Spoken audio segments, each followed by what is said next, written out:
सभी को नमस्कार। करियर फर्स्ट चैनल पर आप सबका स्वागत है। डिक्टेशन लिखने के लिए तैयार रहें। Ready, start.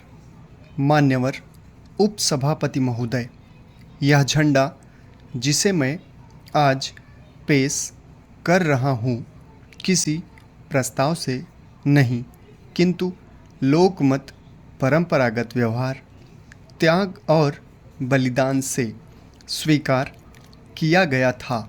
आज हम केवल उस लोक स्वीकृति पर मुहर लगा रहे हैं। इस झंडे के बारे में अनेक भ्रम पैदा किए जाते रहे हैं।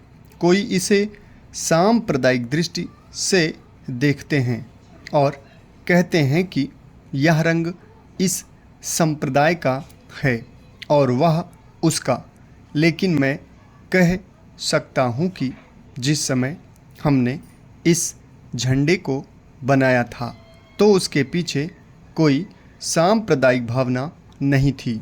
हमने केवल सौंदर्य की दृष्टि से विचार किया था, क्योंकि राष्ट्र का चिन्ह देखने में सुंदर होना चाहिए। अतः हमने ऐसे झंडे की कल्पना की जो समस्त रूप से तथा जिसके विभिन्न अंग भी भारत की आत्मा और परंपरा के प्रतीक बन सके। यह भावना ही इस झंडे की रचना में निहित है। शायद यह मेरा पक्षपात हो, लेकिन मुझे तो सचमुच यह झंडा बड़ा सुंदर लगता है। इतना ही नहीं, यह झंडा अनेक सुंदर तत्वों का प्रतीक भी है, आत्मिक तथा आध्यात्मिक तत्वों का, जो कि व्यक्ति और राष्ट्र के जीवन को मूल्य प्रदान करते हैं। क्योंकि राष्ट्र का जीवन केवल भौतिक वस्तुओं पर आधारित नहीं होता, यद्यपि वे भी बहुत आवश्यक हैं। फिर भारत जैसा देश तो अति प्राचीन काल से आध्यात्मिक तत्वों पर आधारित जीवन बिताता आया है। यदि ऐसा न होता तो आज भारत का क्या होता।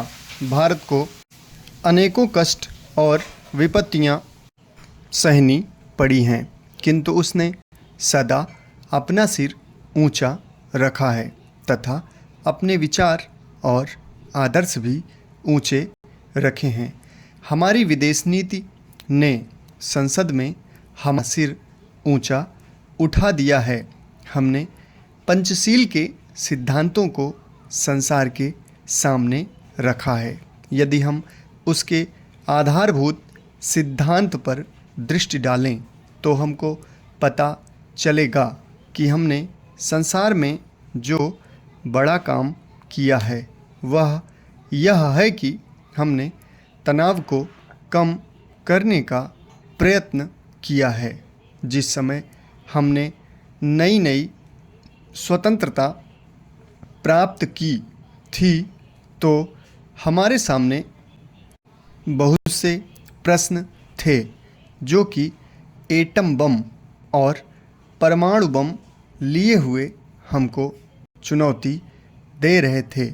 उस समय हमारे प्रधानमंत्री ने हमारे देश की वैदेशिक नीति को इस स्तर पर रखा, जिसके कारण आज हम संसार में अपना सिर ऊंचा उठा सकें।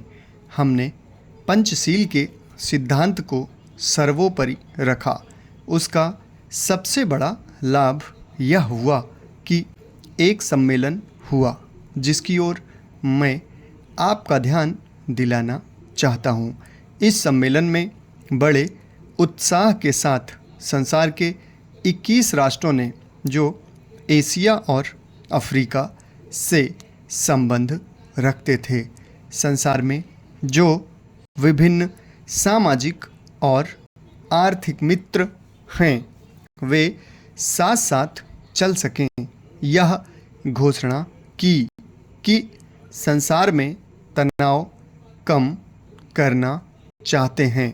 समाप्त। धन्यवाद।